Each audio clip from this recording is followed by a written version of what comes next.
दोनों भाइयों में अनबन हो गई। इमाम हसन में, इमाम हुसैन में नाराजी हो गई किसी बात को लेके। इमाम हुसैन छोटे थे, इमाम हसन कौन थे बड़े? सलामत रहे। इमाम हसन बड़े थे, हुसैन। इमाम हुसैन ने खबर भेजी कि क्या कहा कि मुझे आके सलाम करे। जैसे ही खबर पहुंची इमाम हुसैन दौड़ के आ गए, इमाम हसन दौड़ के आ गए, आके हुसैन को सलाम किया। फिर हाथ पकड़ के कहने लगे, भाई बताओ बड़ा मैं हूं कि तुम हो? दौलत ने इतना अंधा कर दिया बंदे को कि आज खून को खून की पहचान नहीं रह गई है, आज अपने को अपने की पहचान नहीं रह गई है। आज टके भर की दौलत के लिए सके भाई की कनपट्टी पे तमंचा रख के कहता साइन कर। मैं पूछना चाहता हूं, जाओ जाकर के हॉस्पिटल देखो, उनमें जाकर के पूछो किसने मारा है, तो कोई कहेगा भाई ने मारा है, कोई कहेगा भतीजे ने मारा है, कोई कहेगा पहली लाठी चचा ने मारी थी। आखिर ये नफरतें क्यों पैदा हो गई, ये दूरियां क्यों पैदा हो गई?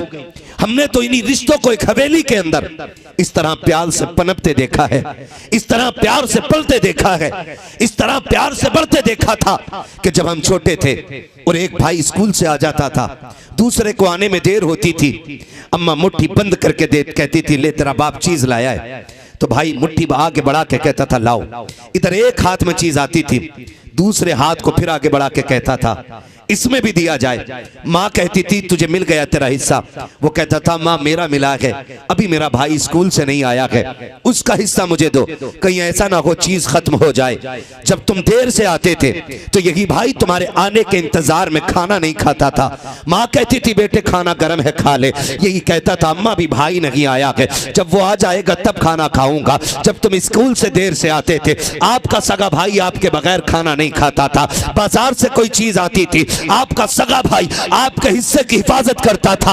आज क्या हो गया है, जो कल तक तुम्हारे हिस्से की हिफाजत करते थे, आज तुम्हारे हिस्से को छीनने के लिए तुम्हारे कान पे तमंचे लेकर के खड़े हो जाते हैं, लाठी सरों पे मार करके जबरदस्ती साइन करा करके तुमसे जायदाद छीन रहे हैं। फर्क सिर्फ इतना है, जब हम छोटे थे तो दौलत दिल को नहीं जानती थी और दिल दौलत को नहीं जानता था, दिल में सिर्फ रिश्ते रहते थे, इसलिए दौलत से प्यार नहीं था। जब से जवानी आई है अब दिल से रिश्ते निकल गए हैं, दौलत दिल में आ गई है। याद रखिएगा दिल में एक ही चीज रहेगी, या तो दौलत रहेगी या रिश्ते रहेंगे। अक्लमंद वो होता है जो दौलत जेब में रखता है, रिश्ते दिल में रखे जाते हैं।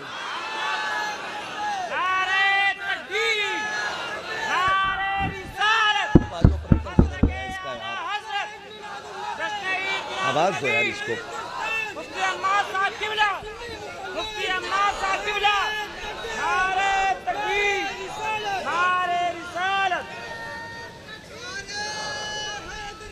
यार मेरे भाई पहले से ही बहुत खतरे हमारे सरों पर है, सारे दुश्मन इस्लाम के इकट्ठे हो गए हैं सिर्फ हमारी टोपियां उतरवाने के लिए, हमारी दाढ़ियां मुंडवाने के लिए, हमसे कलमे का हक छीनने के लिए, और अभी भी हम 2-2 इंच जमीन के लिए मर रहे हैं। ना करो झगड़े यार, मत करो अपनों का खून, मत सताओ अपनों को, ना जाओ मुकदमे लेकर के कोर्ट में, मत घसीटो सके भाई को ले जाकर के थाने के अंदर। मुझे बताओ तो सही, एक भाई दूसरे भाई के खिलाफ मुकदमा करता है और पुलिस आकर के मां बहन की गाली बोलती है, जिसे गाली मिल रही है क्या वो तेरी मां नहीं लगती? जिसको जलील किया जा रहा है क्या रिश्ते में तेरी बहन नहीं है? जिस खानदान को गालियां मिल रही है क्या उससे तेरा कोई रिश्ता नहीं? एक भाई को थाने में पकड़वा के कॉलर उठा के कहता मुझसे हिलकने चला था, औकात थी मुझसे लड़ने की? मत करो यार ये तमाशे, किस घमंड पे हो? जिस थाने की बात कर रहे हो ये 500 रुपए में बिक जाने वाले लोग हैं। तू 500 रुपए देके गाली बुलवा रहा है, दूसरा 1000 देके तुझे पिटवा देगा। नेता का है किस चीज की दादागिरी है? खुदारा इस उम्मत को मेरे नबी ने बड़ी मेहनत से बनाया है, और आज दौलत के लालच में आके एक दूसरे के दुश्मन हो गए। अब वक्त झगड़ों का नहीं है, अब वक्त प्यार बांटने का है। अब मोहब्बतें तकसीम करने का है। क्या चला गया अगर बीसा दो बीसा भाई ने ले ली? क्या चला जाएगा अगर बीसा दो बीसे में किसी ने दीवार खड़ी कर दी? क्या चला जाएगा अगर किसी भाई के ऊपर एक मार्केट की दुकान ज्यादा चली गई? यार मैंने माना कि उसने नाजायज कब्जा किया है, लेकिन तू भी तो मुस्तफा का कलमा पढ़ता है, तू भी तो रब का बंदा है। जा रब की रजा के लिए तू उसे माफ कर दे, कह दे जा मैं तेरी बेईमानी नहीं, बाप का चेहरा देख के माफ कर रहा हूं, खुदा तुझको मोहम्मद का उम्मती देख करके माफ फरमा दे।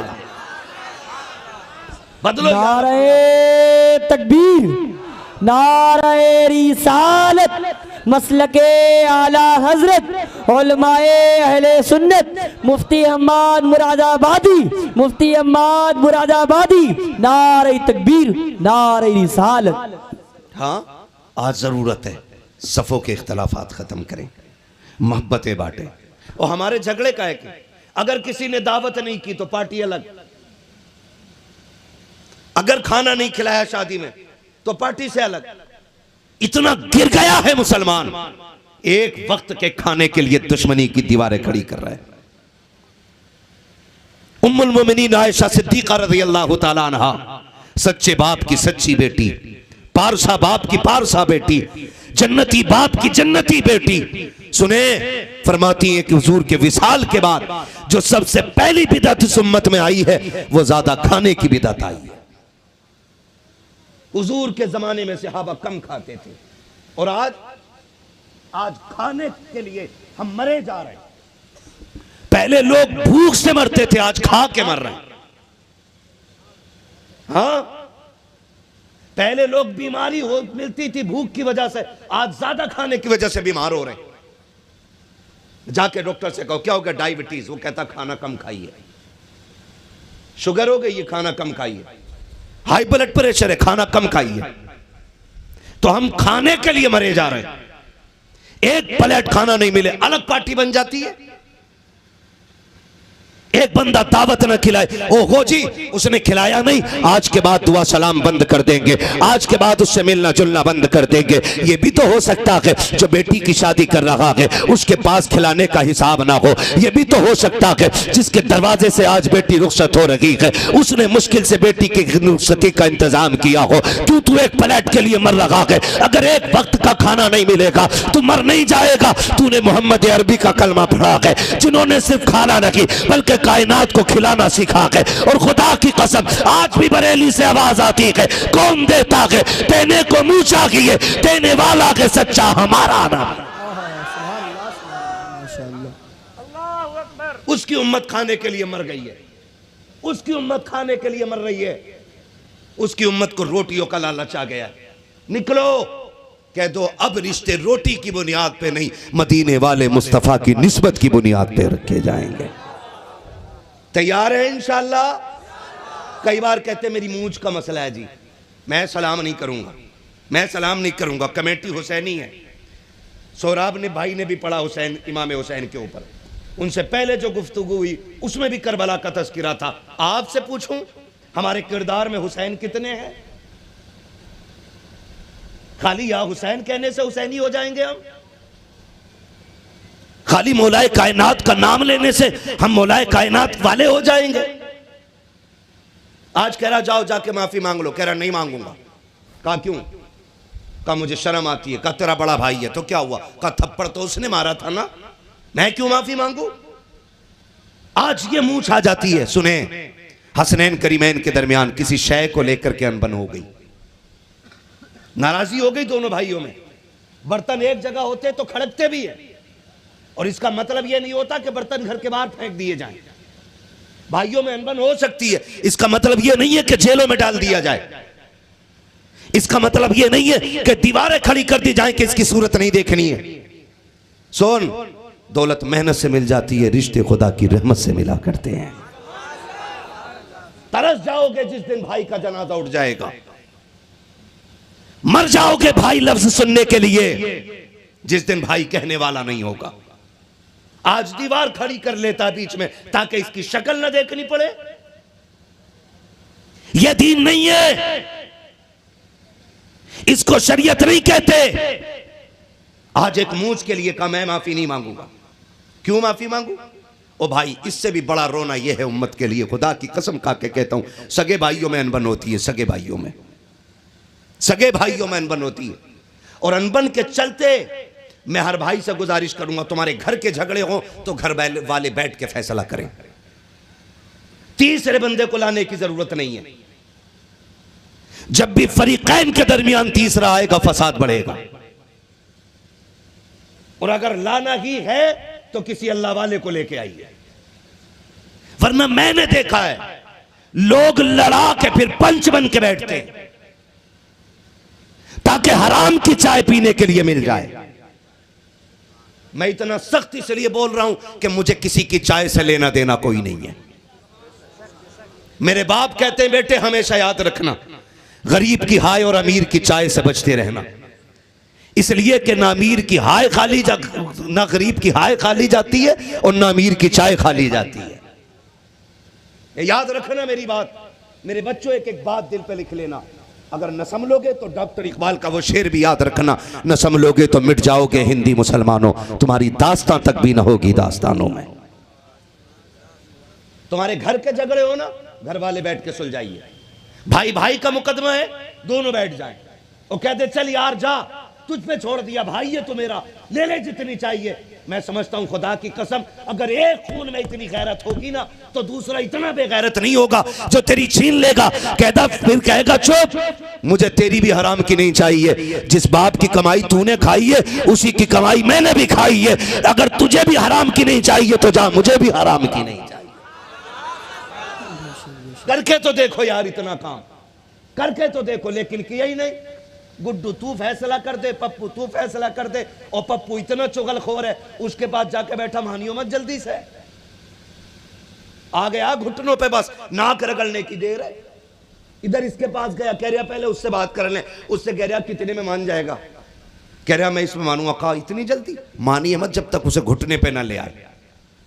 ये दुनिया तमाशा देखती है, ये लड़ा करके मजे लेते हैं तुमसे। ओ भाई याद रखना, जमीन उतनी गर्म होती है जितने पे आग जलती है, उससे ज्यादा गर्म नहीं होती है। हमने देखा है किसी के घर की दीवार गिर जाती है तो लोग उस घर में रास्ते बना लेते हैं। तुम रिश्तों की दीवार गिरने मत देना। एक जवान से मेरी गुजारिश है, अल्लाह करे ये जलसे का मकसद हासिल हो जाए, वरना खाली कूदे नारे लड़ाए फंगा तफंगा करी कोई मतलब नहीं है इन जलसों का। फिर कम से कम इतने बदल जाना आज के बाद रिश्तों की कदर हो जाए। अगर घर के झगड़े हो खुद बैठ के फैसले करो, कह दो भाई से यार कोई बात नहीं है, मुझे बचपन का वो दिन याद है जब तू घोड़ा बन के मुझे कंधे पे लेके चलता था, जा तेरी मर्जी है, छोड़ा तुझ पे, जैसा चाहे फैसला कर दे। तो वो कहेगा हाँ मुझे भी याद है ना कि तू बाजार मेरी उंगली पकड़ के जाता था, चल फिर दीवारें खत्म करते हैं, हुजूर के दिए हुए रिश्तों की मोहब्बतें पैदा कर लेते हैं। अभी खून इतने गंदे नहीं हुए हैं जो खुद से अपने सगे भाई का कोई गला काट सके। बुरा हो इन लोगों का जिन्होंने लड़ा करके भाइयों को भाइयों के खिलाफ कर दिया। मैं गलत नहीं कह रहा हूं, भाई भाइयों में झगड़ा हो गया, अनबन हो गई, नतीजे क्या निकलते, उससे कहते हैं पार्टी करो भाई कोई। कहा क्या कि कोई फंक्शन है, कहा नहीं, कहीं से दिखाना बड़े वाले को। कहा करना क्या है, कहा बच्चा है कोई, कहाँ, कहा अकीक़ा कर ले। बता रहा हूं ये तीसरे बंदे की बात, कहते हैं अकीक़ा कर ले। कहा क्यों, कहा उसकी दावत नहीं करेंगे, उसे औकात पता चल जाएगी। सुने, सगे भाइयों के यहां रिश्ते होते हैं, शादियां होती हैं, कार्ड छपते हैं, ठलुए बैठने वाले कहते हैं प्रधान जी का नाम है कि नहीं कार्ड में, विधायक साहब का नाम है कि नहीं कार्ड में, नेताजी का नाम है कि नहीं कार्ड में। किसी बेगैरत को यह तौफीक नहीं होती जो कार्ड की कॉपी पलट के देख ले, वो सगा भाई जिसका दरवाजा सामने है उसका नाम किसी जगह लिखा है कि नहीं। अगर ना हो तो कोई कहते चल यार उसको मना के लाते हैं, कोई ये कहने के लिए तैयार नहीं होता, लोग तमाशाई बने रहते हैं। ओ भाइयों से गुजारिश है, हाथ जोड़ के कहता हूं माना के भाई से तेरी नाराजगी है, लेकिन तू जा जानता कि जैसे जैसे तेरे घर के फंक्शन के दिन करीब आते गए, शादी के दिन करीब आते गए, सुन, जैसे तेरे घर के बच्चों को खुशियां होती हैं वैसे कि भाई के बच्चों को भी खुशी होती है। जैसे तेरे घर की खुशियों के दिन करीब आते हैं, तेरे घर के दरवाजे पे एक झालर क्या लगी है, सगे भतीजों के दिलों की दुनिया बदल जाती है। भतीजियां बाप के पास बैठ के कहती है, अब्बा हमने नए कपड़े खरीद लिए हैं, चचा बुलाएगा तो हम जाएं या ना जाएं। जब इतनी बात बाप से बच्चे कहते हैं, बाप की आंख में आंसू आ जाते हैं। वो सोचता है अगर अना बीच में ले आता हो तो मेरे बच्चों की खुशियों का गला घुट जाएगा, और अगर हाँ कह देता हो तो मेरे अना का खून हो जाएगा। बाप फैसला करे तो क्या करे, बच्चों के आगे बाप गर्दन झुका के बैठ जाता है। फिर आखिर में बाप को फैसला करना रहता है, बेटे झगड़ा मेरा है, बच्ची झगड़ा मेरा है, तूने कपड़े भी खरीद लिए हैं, तैयारी भी करनी है, ए शहजादी जाओ इतनी छूट देता हूं, अगर एक बार भी चचा आ जाए तो मेरा इंतजार न करना, तुम जाके खुशियां मना लेना। और तुम्हें खुदा का वास्ता, तुम अमीरों के दरवाजे पे जाते हो, कार्ड लेकर के दावतें देते हो, नेताओं को जाकर के तुम अपने घर की दावत देते हो, और तुम्हें खुदा का वास्ता, तुम्हें अपनी इज्जत की फिक्र बनी रहती है, तुम्हें अपनी शौकत की फिक्र बनी रहती है। अगर ख्याल नहीं आया तो उन भतीजों का ख्याल नहीं आया जो बंद दरवाजे के पीछे आंसू बहाते रह गए। अगर तुम्हें याद नहीं आई तो उस भतीजी की नहीं आई जो 3 दिन पहले से कपड़ों की तय करके बैठी रही थी कि चचा के घर ये कपड़े पहनने के। तुमने अपनी इज्जत की खातिर सगे भतीजों की खुशियों में आग लगा दी, तुमने अपनी अना की खातिर भतीजियों को लावारिस बना दिया। कि क्या करोगे ऐसी शादियों का, दरवाजे पे बरातें आई हैं, सगे बाप ने दरवाजा नहीं खोलने दिया, बेटी कहती रह गई अब्बा दूल्हा तो देख लो। बाप ने कहा ना बेटी, गैरत का सवाल है। चचा ने पूछा तक नहीं है, दरवाजे पे जाने की इजाजत नहीं है, और तेरे दरवाजे पे अमीर भी खा के चले गए हैं, दुनिया खा के चली गई है, नेता ने भी खाया है, विधायक ने भी खाया है, रगी बची हड्डियों को कुत्ते भी खा के चले गए। अगर नहीं आया तेरे दरवाजे पे तो सगा भतीजा नहीं आया है, अगर नहीं आया तेरे दस्तरखान पे तो सगा भाई नहीं आया है। कल बैठ के बातें करोगे कि नेता भी आया था, विधायक भी आया था, कितनी बड़ी बड़ी गाड़ियां थी, गनर के साथ लोग आए थे। याद रखना ये बातें 4 दिन बाद दफन होकर रह जाएंगी, कोई पूछने वाला नहीं होगा। अल्लाह की इज्जत की कसम खा के कहता हूं, दुनिया तेरे दस्तरखान पे आ जाए तो क्या आई है, अगर दरवाजे पे भाई नहीं आया है तो कोई नहीं आया है, भतीजे नहीं आए हैं तो कोई नहीं आया है। मत बुलाओ नेता को, अगर इज्जत यहां भी बढ़ानी है वहां भी बढ़ानी है। मत बुला मंत्री को, सगे भाई के पैर पकड़ ले, उसे ला के बैठा दे। मैं नहीं जानता दुनिया क्या करेगी, तू सगे भाई को मना ले। आका कहते हैं जो रूठे हुए को पहले सलाम करेगा अल्लाह उसको बेहिसाब जन्नत का दाखिला नसीब फरमा दे।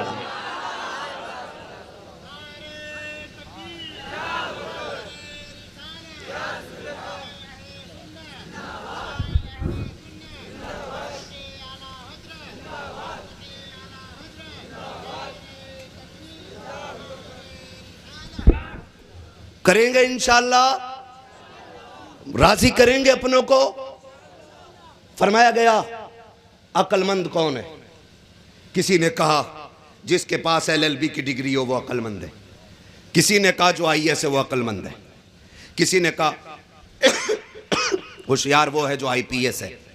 मगर जानते हो एक अक्लमंद ने कहा था होशियार वो नहीं है जिसके पास डिग्री बड़ी है, होशियार वो नहीं है जिसकी कुर्सी बड़ी है, होशियार वो नहीं है जिसकी पोस्ट बड़ी है। काफिर का होशियार वो है जिसका दिल बड़ा होता है। अगर आपके दिल में जगह नहीं है ना भाई के लिए तो आप कुछ भी नहीं हो, आप कुछ भी नहीं हो, आप कुछ भी नहीं हो। खुदारा इन रिश्तों का ख्याल करें, इन रिश्तों को समझने की कोशिश करें, इन रिश्तों की कदर करें।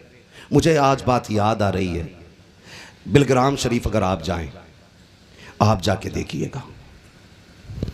बिलग्राम शरीफ में 3 भाई हैं। एक भाई को रईस उल अत्किया सरकार उवैस मुस्तफ़ा कहा जाता है, दूसरे भाई को सरकार बादशाह मियाँ कहा जाता है, तीसरे भाई को सैयद फैज़ान मियाँ कहा जाता है। मैंने ये देखा तीनों भाइयों की अल्लाह ने ड्यूटी अलग अलग लगा रखी है, ये मैंने खुद देखा है, ठीक है ना। अलग अलग ड्यूटियाँ हैं, अलग अलग ड्यूटियाँ हैं। बुरे वक्तों में अगर सहारा चाहिए तो लोग सरकार उवैस मियाँ के पास जाते हैं, मर्ज की दवा चाहिए तो सरकार बादशाह मियाँ के पास जाते हैं, लेकिन झगड़े जब ख़ानदान के होते हैं तो लोग सैयद फैज़ान मियाँ के पास जाते हैं। अल्लाह करे ये बातें हजम हो जाए। मैं नहीं जानता आप किसको मानते हैं किसको, मुझे आपसे मतलब भी नहीं। मैं एक बात समझाने लगा हूँ, रिश्ते क्या चीज़ है। उस दिन सरकार सैयद फैज़ान मियाँ बताने लगे, एक बंदे की बात चल रही थी, कहने लगे मौलाना बड़ा उजड़ आदमी है, उसको अल्लाह ने बेटियाँ बेटियाँ कई सारी दे दी, कई सारी बेटियाँ दे दी ना उसको, तो वो बीवी को तलाक देने लगा। बात बिलग्राम शरीफ तक आई, वो बात मुझ तक पहुँचा दी गई कि ये तलाक दे रहा है। मैंने उसके शौहर से पूछा तलाक क्यों दे रहा है, उसने कहा जी बेटा नहीं हो रहा इसलिए तलाक दे रहा हूँ। मैंने कहा अल्लाह बेटा दे देगा तलाक न दे। कहते हैं इतना उजड़ था, कहने लगा सैयद साहब बेटा ना हुआ तो तुम्हारी ज़बान काट लेंगे। इतना उजड़ बंदा, कहने लगे मैंने कह दिया जा काट लेना, काट लेना। कहा कुछ दिन गुजरे थे, जब पलट के आया ना तो फिर कदमों से लिपट गया। मैंने कहा क्या बात है, कहा पैर चूमने दो, पैर चूमने दो। कहा क्यों, कहा अल्लाह ने आपकी दुआ से बेटा अता फरमा दिया है। कहने का मतलब यह है वो रिश्ते निभाने के लिए किस हद तक जाते हैं। उसके जुमले थे ज़बान काट लेंगे अगर बेटा नहीं हुआ, तुम कह रहे हो बेटा होगा, फरमाया काट लेना जा। फरमाते हैं फिर साल भर गुजरा, अल्लाह ने उसे बेटा अता फरमा दिया। तो टूटियां अपनी अपनी हैं, अपनी अपनी टूटियां, लिहाजा रिश्तों की कदर करें। इन्हीं रिश्तों को मेरे नबी ने बनाया है, रिश्तों को नबी ने बनाया है, और ऐसा बनाया ऐसा बनाया, खुदा की कसम निभा के दिखाया हुजूर ने, निभा के दिखाया हुजूर ने रिश्तों को। आज कहते हैं ना मेरी नाक है मेरी मूंछ है, ना जाओ नाक मूंछ पे, औकात क्या है। सजदे में जाते हो तो क्या देखते हो, बोलो। रुकू करते हो तो किधर देखते हो। वाले ना बोले, मैं नीचे वालों से पूछ लूं ना। रुकू में क्या देखते हो, पूरा। हाँ सलामत रहे, मेरे भाई ने कहा पैर का मूसा। कायदे में बैठते हैं तो है हाँ ना, गोद में। सजदे में, सजदे में नाक को। इसी का तो झगड़ा है ना सारा, इसी का तो झगड़ा है ना। सजदे में नाक देखते हो। हजरत अली से पूछा आप रुकू में जाते हो तो अंगूठा क्यों देखते हो। हजरत अली ने फरमाया इसलिए देखता हूं कि रूह सबसे पहले पैर के अंगूठे से निकलना शुरू होगी। कहा फिर कायदे में बैठ के ये गोद क्यों देखते हो। फरमाया इसलिए देखता हूं कि जो भी आया के खाली जाएगा। कहा सजदे में नाक क्यों देखते हो। फरमाया रूह निकलते वक्त सबसे पहले यही टेढ़ी होनी है, तो इसका काय का खुमार है, इसका किस चीज का घमंड है। एक नाक के लिए अपने छोड़ दिया हमने। खुदारा दीन समझने की कोशिश करें, दीन को समझे। हुजूर ने ऐसा ला के जोड़ा, ऐसा ला के जोड़ा, रिश्तों का हक अदा करके मेरे नबी ने दिखाया, रिश्तों का हक अदा करके ला करके दिखाया मेरे हुजूर ने। बकरा ईद गुजरी है, बकरा ईद, फ्रिज अभी भी भरे होंगे लोगों के, कई जगह पे ना। हाँ अगर ना भरे होंगे तो लाइट की वजह से खाली कर दिए होंगे। गलत तो नहीं कह रहा हूं ना, खाली कर देते हैं कहीं खराब ना हो जाए, लाइट नहीं आ रही है, चलो फिर बांट दो। फिर अगले हमने तो सब बांट दिया था, बांटा तो मजबूरी में था ना मेरे लाल। लाइट होती, फ्रीजर होता, तू एक बोटी नहीं देता, फिर हम बताते कितना बटवैया। जहां पे लाइट पक्की है ना, वो मुहर्रम का खिचड़ा इसी गोश्त से बनाएंगे। सही बता रहा हूं, मुहर्रम तक चलाते, मुहर्रम तक।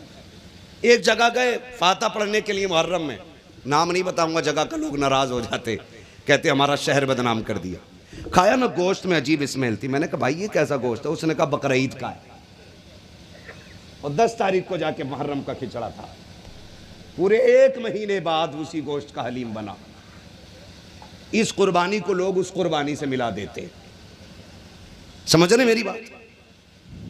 अरे बात समझ में आ रही है ना।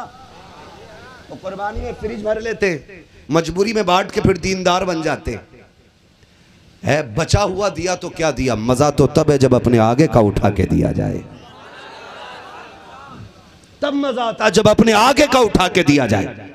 और उसी को सखी कहा गया है, वो नहीं जो बचा हुआ दे। जाड़े आ जाएं तो कह रहा है ये यहां से फट गई है स्वेटर, ये किसी गरीब को दे दो। कह रहा शुक्र है मैंने गरीबों को कपड़े बांटे। पता चला घर के बच्चों के फटे पुराने कपड़े बांट के आया, और फिर सखी बनने की कोशिश कर रहा। नहीं, सखी वो नहीं है जो बचा हुआ बांटे। सखावत किसे कहते हैं, खातून जन्नत है।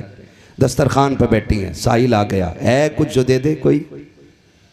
एक रोटी आपके हिस्से की, एक मौलाए कायनात के हिस्से की, आधी आधी रोटी हसनैन करीमैन के हिस्से की। खातून जन्नत कहती मैं अपने हिस्से की रोटी दे दूं। हजरत अली कहते फातिमा तू ही सखी तो नहीं, मैं भी तो हूं ना, सिर्फ अपनी नहीं मेरी भी रोटी भी दे दो। शहजादों ने देखा 3 दिन का फाका है, दरवाजे पे साहिल है। कहने लगे अम्मी अब्बू जी सिर्फ आप ही को अल्लाह की रजा नहीं चाहिए, हमें भी चाहिए, हमारी हिस्से की भी उठा के फकीर को दे दी जाए। इसे कहते हैं सखावत। बच गया, अरे ले पड़ोस में दे दे, कुत्ते ने मुंह डाल दिया तो दे दो, बिल्ली खा गई तो इमाम साहब को दे दो। ये कंडीशन हमारी सखावत की, ये कंडीशन हमारी सखावत की। निकले इन चीजों से, जो भी करें रब रसूल के लिए करेंगे इंशाअल्लाह, वादा करें इंशाअल्लाह करेंगे अल्लाह रसूल के लिए। तो नाक का कोई मसला नहीं, मूंछ का कोई मसला नहीं। भाई रूठा हुआ है जाके सलाम करो। वो कहे गैरत नहीं आती, कहा क्यों, कहा सलाम करने आ गया। तो कह दो अपनी गैरत को देखूं कि मदीने वाले की मोहब्बत को देखूं। भूले तो नहीं है जो बात मैंने छेड़ी थी? कौन सी बात थी? हसनैन करीमैन, नाराजी थी दोनों भाइयों में। तो मैंने कहा नाराजी हो जाए तो रिश्ते फेंके। अभी 10 मिनट हैं मेरी बात के, थके तो नहीं है ना? जो नहीं थके वो कह दें या रसूल अल्लाह। माशाअल्लाह इधर भी 2 लोग 3 लोग नहीं थके, ठीक है ना? दोनों भाइयों में अनबन हो गई। इमाम हसन में, इमाम हुसैन में नाराजी हो गई किसी बात को लेके। इमाम हुसैन छोटे थे, इमाम हसन कौन थे बड़े? सलामत रहे। इमाम हसन बड़े थे, हुसैन। इमाम हुसैन ने खबर भेजी कि हुसैन क्या कहा कि मुझे आके सलाम करे। जैसे ही खबर पहुंची इमाम हुसैन दौड़ के आ गए, इमाम हसन दौड़ के आ गए, आके हुसैन को सलाम किया। फिर हाथ पकड़ के कहने लगे भाई बताओ बड़ा मैं हूं कि तुम हो? कब बड़े तो आप हैं। कब फिर चल के आपको आना चाहिए था ना, मुझे क्यों बुलाया? कहते मैंने नाना को फरमाते सुना है जो रूठे भाई को पहले सलाम करेगा वो पहले जन्नत में जाएगा। कब मैं ये चाहता हूं मेरा बड़ा भाई मुझसे पहले जन्नत में दाखिल हो, इसलिए मैंने आपको बुला करके सलाम करवाया गया ताकि हुसैन आपके बाद जन्नत में जाए। ये होती है रिश्तों की मोहब्बत। कहने को हम हुसैनी, 2 किलो गेहूं फालतू लेके दिखा देना बंटवारे में, कहो तो पूरी बोरी बेच देगा, केस करके मानेगा। निकलेंगे इंशाअल्लाह इन झगड़ों से, माफ करने के आदी बनेंगे इंशाअल्लाह। दिल रखने की कोशिश करो। मैंने कहा अक्लमंद वो नहीं है जिसके पास डिग्री बड़ी है, अक्लमंद वो है जिसका दिल बड़ा होता है, जिसका दिल बड़ा होता है। और दिल उनके बड़े होते हैं जो रब रसूल से प्यार करने वाले होते हैं, रब रसूल से प्यार करने वाले होते हैं। बात याद आ गई है, आज सोशल मीडिया पे बड़ी तेजी से यौम गदीर, ईद गदीर, ईद गदीर चल रही है। हमारा सुन्नी भी ईद गदीर की मुबारकबाद दे रहा है, जबकि इसे पता ही नहीं है कि ये हो क्या रहा है दुनिया में। ये ईद गदीर ये राफजियों का तरीका है, सुन्नियों का तरीका, सुन्नियों का तरीका नहीं है। जोर से, सुन्नियों का तरीका नहीं है। अल्लाह ने हमें 2 ईदें अता की, एक नमकीन ईद और एक, बोल दो यार मुझसे, मीठी ईद। नमकीन तो बकरा ईद थी भाई। एक नमकीन ईद और एक, जोर से बोलो। और ये दोनों ईदें जिस ईद के बदले में मिली हैं वो 12वीं ईद भी अल्लाह ने हम ही को अता फरमाई है। सुभान अल्लाह। हमारे पास 3 ईदें, ये ले आए ईद गदीर का। क्या है ये ईद गदीर? तो इन लाफजियों का अकीदा ये है कि इस दिन मेरे हुजूर ने हजरत अली की खिलाफत का ऐलान किया था, इसलिए हम ईद गदीर मनाते हैं। ये इनका मानना है। कहा कैसे? का अली का हाथ पकड़ के कहा था मन कुन्तु मौला फहादा अली मौला, मैं जिसका मौला उसका उसका उसका जो सुन्नी है बोले यार उसका उसका अली मौला। लेकिन इसका मतलब यह बिल्कुल नहीं था कि मेरे बाद खलीफा बिला फसल अली होंगे। यह गलत मतलब निकालते। आप अगर इस पूरी हदीस का सियाक व सबाक देखें तो समझ में आ जाएगा। ये कहते हैं कि मौला अली की उस दिन खिलाफत का ऐलान किया था। मैं चंद बातें कहना चाहता हूं। अगर खिलाफत का ऐलान करना था तो यहां तो 4-5 हजार लोग थे गदीर के मकाम पे। हुजूर ने यह ऐलान मिना के मैदान में किया होता, अरफात के मैदान में किया होता, जहां पर लाखों की तादाद में हुजूर के सहाबा थे। मकाम गदीर ही पे आका ने क्यों कहा? तो सुने उसकी वजह रिवायतों में है। हजरत अली को यमन का गवर्नर बनाया गया था। गदीर वो मकाम है जहां से एक रास्ता यमन को जाता है, दूसरा रास्ता हुजूर के मदीने को जाता है तवज्जो। तो यमन के कुछ लोग वहां रह गए थे। जब हजरत अली को वहां का गवर्नर बनाया गया था, उस वक्त की कुछ बातें थी जो माले गनीमत को लेकर के कुछ लोगों को एतराज था हजरत अली पे। तो उन लोगों ने हुजूर से शिकायत की थी। तो हुजूर ने एक एक बात सुनी और एक एक बात का जवाब अता फरमाया। और उसके बाद आका ने मकाम गदीर में चंद हजार लोगों के बीच में हजरत अली का हाथ पकड़ के कहा था, मन कुन्तु मौलाहू फ़हाज़ा अलीयुन मौला। इसका यह मतलब बिल्कुल नहीं था कि मेरे बाद खिलाफत के लिए बिला फसल अली का इंतखाब है, बल्कि आका ये बता रहे हैं, ओ लोगों मेरे अली पर एतराज कर रहे हो, याद रखना जिसका मैं मौला हूं उसका अली मौला है। जो मुझसे प्यार करता है वो मेरे अली से प्यार किया करता है। तो ये धोखा राफजियों ने दिया और कहते हैं ये ईद गदीर है, ईद गदीर है। मैं कहता हूं चलो ईद गदीर क्यों मना रहे? कहा इस दिन हुजूर ने अली का हाथ उठाया था। मैंने कहा अच्छा, मैंने हुजूर ने आज अली का हाथ ऊंचा कर दिया तो तुम कह रहे हो ये ईद गदीर हो गई। मैंने कहा फतह मक्का के दिन तो हुजूर ने अली को पूरे ही कंधे पे उठा रखा था। हम सुन्नी हैं और हम ही अली वाले हैं। हम सुन्नी हैं और हम ही अली वाले हैं। कह रहा हाथ उठाया था पकड़ के हुजूर ने अली का हाथ ऊंचा किया था, हम इस दिन ईद गदीर मनाते हैं। तो मैंने कहा फिर उस दिन क्या मनाएगा? जिस दिन कंधे पे बैठा के कहा था अली हाथ कहाँ पहुंच गया? तो अली ने कहा था हुजूर कहें तो अर्श का पाया पकड़ लूं। फरमाया खबरदार जो काम दिया गया है वो करो। कूदे नीचे गिरे हंसे। आका फरमाते मुस्कुराए क्यों? कहते हैं या रसूलल्लाह मैं ये देख रहा था इतनी ऊंचाई से अली कूदा है और चोट बिल्कुल नहीं लगी है। हाँ, अगर ये बात इनकी मान लें कि ईद गदीर इसलिए मना रहे हैं कि इस दिन अली की खिलाफत बिला फसल का ऐलान था, तो जब अबू बकर खिलाफत के लिए मुंतखब किए गए थे तब अली ने एतराज क्यों नहीं किया था? तब किसी सहाबी को एतराज क्यों नहीं हुआ? यह 1400 साल बाद की पैदावार यह कहती है कि हक मारा गया है, और जबकि खुद हजरत अली ने अबू बकर सिद्दीक की बैत की है। और जानते हो 18 ज़िलहिज्जा ये हजरत उस्मान गनी की शहादत का दिन है। हमारे उलमा फरमाते हैं कि ये इस दिन की खुशी मनाते हैं जिस दिन हजरत उस्मान गनी शहीद हुए थे, क्योंकि इन्होंने जश्न मनाया कि अब उस्मान गनी शहीद हो गए, अब खिलाफत की कुर्सी पे अली आए। तो मैं नौजवानों से गुजारिश करूंगा, खबरदार खबरदार, गदीर हमारी ईद नहीं है। ये ईद ये ईद नहीं है, ये उस्मान गनी की शहादत का दिन है।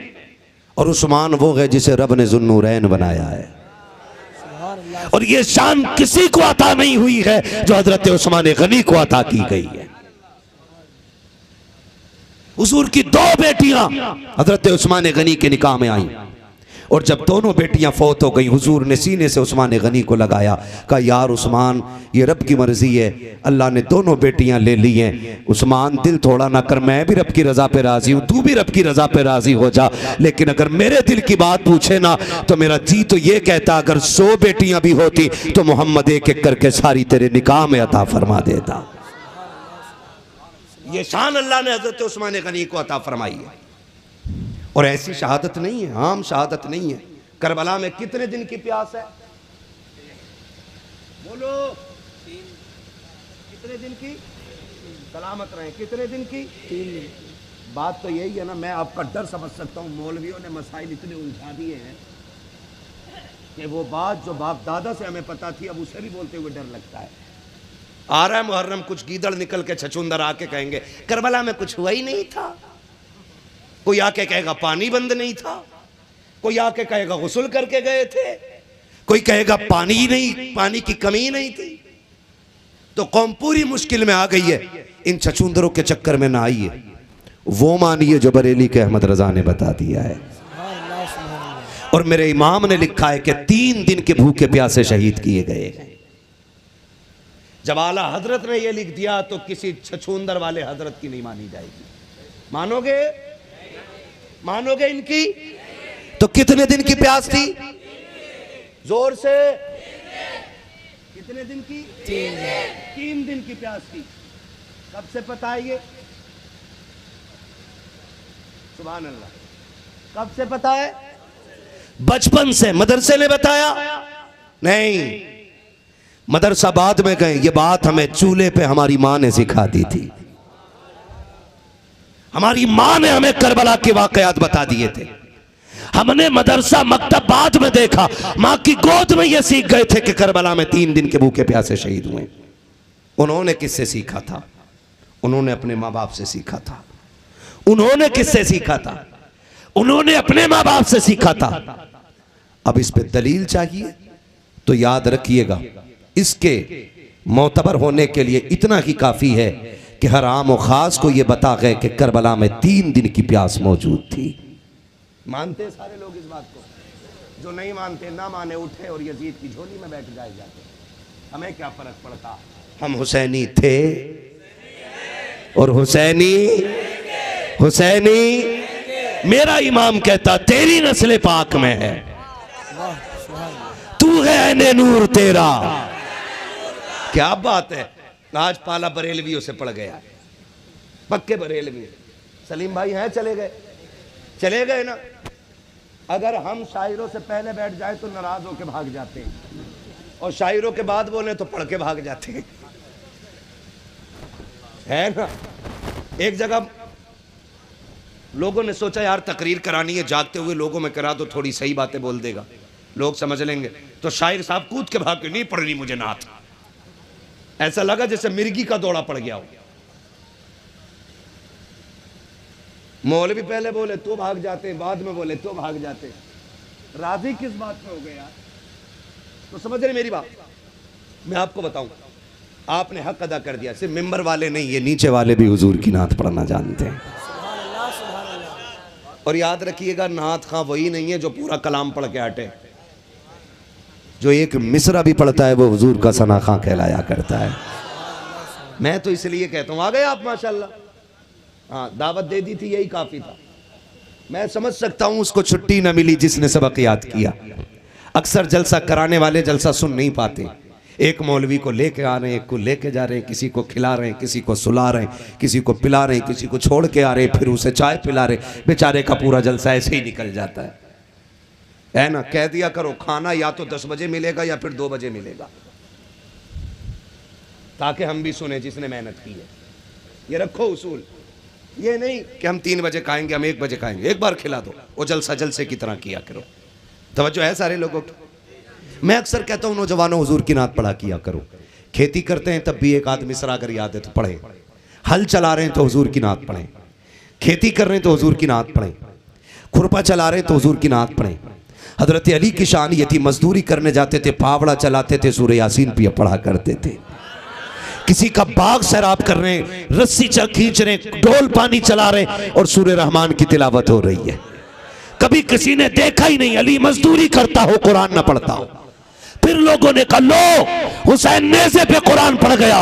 मैं कहता हूं सुन, जिसको माँ बाप ने कुरान पढ़ के पाला हो उस बेटे पे लाजिम है वो नेज़े पे चल के कुरान सुना। सुभान अल्लाह, सुभान अल्लाह,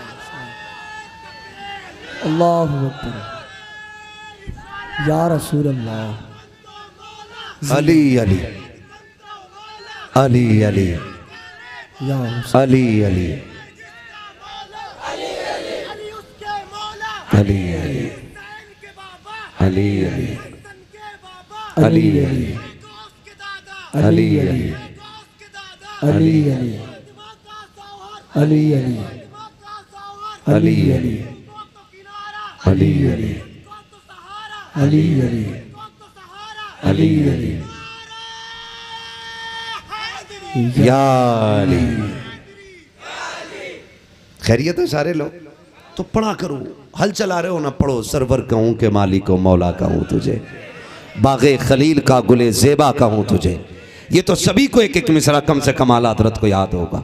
आला हज़रत का एक एक मिसरा सभी को याद होगा ना, सभी को याद होगा। जानते हो मैंने सरकार रईसुल अत्किया सरकार उवैस मुस्तफ़ा दामजिल्लहुल आली को मिंबर पे फरमाते सुना। एक जलसे में कह रहे थे लोगों, फकीर वादा करता है अगर जन्नत में गया तो सबको साथ लेके जाएगा, लेकिन शर्त यह कि मसलक के आला हजरत पे कायम रहना है। किस पे रहना है? मसलक के हम पीर भी उसे ही मानेंगे जो बात आला हजरत की करेगा। हम पीर भी उसे मानेंगे ना। अब शहादत का टाइम नहीं है मेरा, 1 घंटे से ऊपर सुई जा रही है। इंशाल्लाह कभी फिर बुलवाना। 1 घंटा हो चुका भाई। मैं नहीं बात बैठ जाइए प्लीज, मेहरबानी करें। मैं बहुत ज्यादा देर नहीं आपसे मैंने कहा था तकरीर सही टाइम से करा लें, लेकिन आपको तो बस उससे मतलब ही नहीं है।